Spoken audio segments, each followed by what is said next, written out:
What do you say we play a little basketball here at Staples Center? The Raptors and the Lakers. Raptors been residing in the basement of the Atlantic for most of the year, although they have crawled out of it with the Knicks losing last night. So take us back to that day, that morning, the 81-point game. How did you feel that morning? My body was actually a little sore that morning, actually.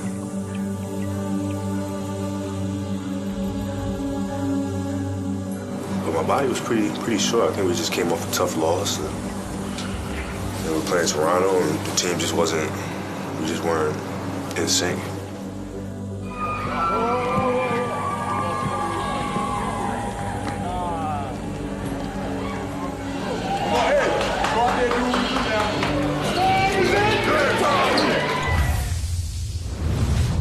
After 3 championships and 4 finals appearances together, the Shaq and Kobe Lakers broke up, most would say prematurely, when the team traded its unstoppable big man to Miami.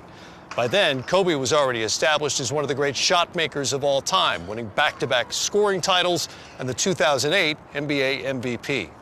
His prowess as a scorer peaked on a winter's night in 2006, when Kobe carved out for himself a place in NBA history. 6 minutes in, 1 second left to play here in the fourth. He's got 61 now. Ladies and gentlemen, you are about to see a career high for Kobe Bryant. What was Phil and your team, how were they reacting at this point in time? You know, I don't know. Because I was kind of getting in the zone. You just kind of stay there. You become oblivious to everything that's going on. You don't think about your surroundings or what's going on with the crowd or the team. He has tied his career high. 103, 94, 62 for number 8. Yeah, that feeling, it's not much you can do about it. You talk about hitting in one of those zones. Yeah. He's definitely in it right now. You feel like all you have to do is catch it. Once you catch it, you feel like the ball's gonna go through the hole. It's, you can get off a shot quick, get off a shot anytime. Kobe with it now. Lakers lead 105-96. Another 3. Well, there goes Wilt. Remarkable stuff, ladies and gentlemen. 67 points, Kobe Bryant. I think it was right before the fourth quarter. And, I just kind of, smirked a little bit. Kind of stayed where I was, just trying to stay in the moment as much as possible. 67 points, a new career high, and 4 away from Elgin Baylor's Laker record. For 3 again, yes! Well, there's 70. Oh, you had 70. That had to be a new personal record for you. You had never scored 70. Did that feel good, getting 70? Yeah, but like I said, I stayed in the moment. I mean, I felt great. I felt like I was going, and as long as I was in the game, I was going to stay focused on the game. Everybody wants it to get into Kobe's hand. Kobe guarded by Mo Peterson. Kobe pump fake for 2. Kobe's got the Laker record. Oh, my goodness. 72. And you think, what? Is that right? Kobe Bryant, 28 for 46 from the field. This would be 18 for 20 from the line, and an 81-point game.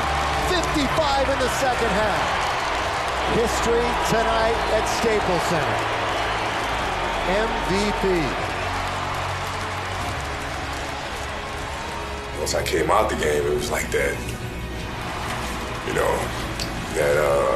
that moment, where you're like. This entire crowd on its feet. My grandma used to tell me when I was in high school, I used to play in so many games in one day. I used to play like 6, 7 games in one day in the summertime. And steam would be coming off my head after the last game. And, she'd just be like, hey, don't wear yourself out. You're doing too much and all sort of stuff.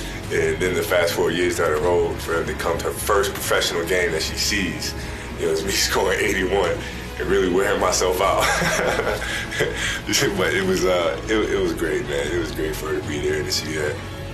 Kobe Bryant, last time I talked to you, you had 62, a career high. You just scored 81 points, the second most points in the history of the NBA, second only to Wilt Chamberlain. It comes to the victory. What can you say? Damn, I was hot. It's fun to play here. These are our people. These are our fans. But it feels great to put on a great show here at Staples Center and see if we can't get some more W's in the process. I can talk to you all night. I'll let you go soak this one in. Congratulations, Kobe Bryant. Thank you. Appreciate it. All right, there he is, Kobe Bryant, 81 points. I tell you, that was something to watch. I think Billy Mack picked a good night to call a game. I'm going to go inside and get some reactions. Back to you.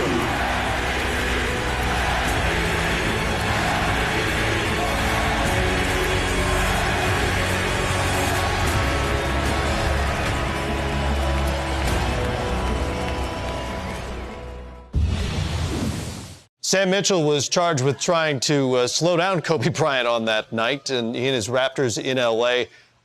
81 points. You just don't see that. What stands out to you all these years later about that night?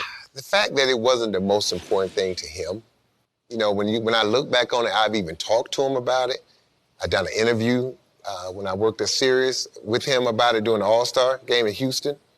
And he just said, he just looked at me, and it was just one of them nights. It didn't matter who I was playing against. I was going to score what I scored that night because it was just one of those nights where I felt unconscious. And that was it. And when I think about it, and I started digging, he didn't talk about it too much. So the thing about it that struck me the most was that he appreciated the fact that it was hard, that he needed all 81 points for them to win the game. Not 81 that he sat down in the middle of the fourth quarter, iced his knees. He played all the way through, and he had to play that type of game to give them a chance to win. Your objective is to try to win the game, right? Absolutely. It's not necessarily to hold Kobe Bryant to a certain number. Yeah. But at some point, as that number is growing, that's affecting your chances of winning the game. Absolutely. How many things did you try against him? Man, we played boxing 1. We played triangle 2. Played zone. We started doing things that we had not even practiced before. I had not played a triangle 2 in a boxing 1 since college.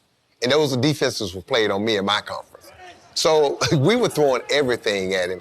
And if you go back and look at some of the shots that he made that night, the double pumps, the turnaround fadeaway, man, I played basketball. You played pickup basketball. You know how hard it is to pump, fake, and shoot a fall-away 20-footer?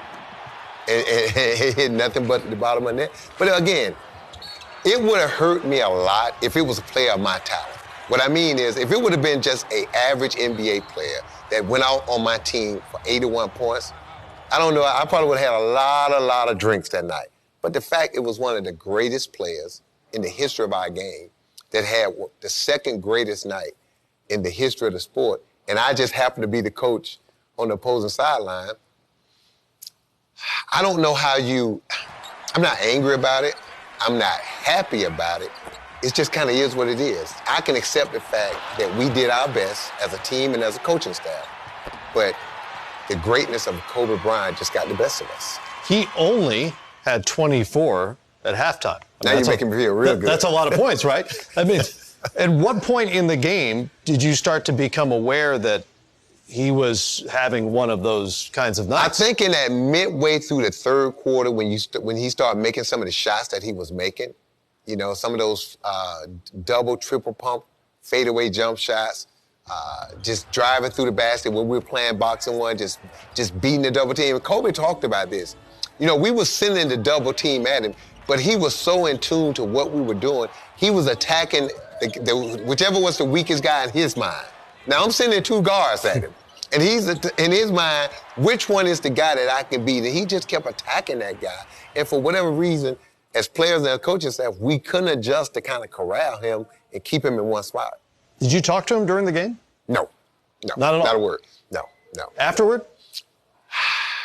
No. I have a picture in my house. I have 2 pictures. All the teammates, all the guys I played with, I have pictures of my teammates, obviously. But I have 2 pictures of guys on other teams in my house. One is Chick Hearns, because I was always a Chick Hearns fan. And so my first NBA game, I went up to him and asked him, would he take a photo with me? And I have a photo of me and Kobe Bryant hugging the last time I coached against him, the last year he retired. And those are the only two pictures of anybody from an opposing organization that I have in my house.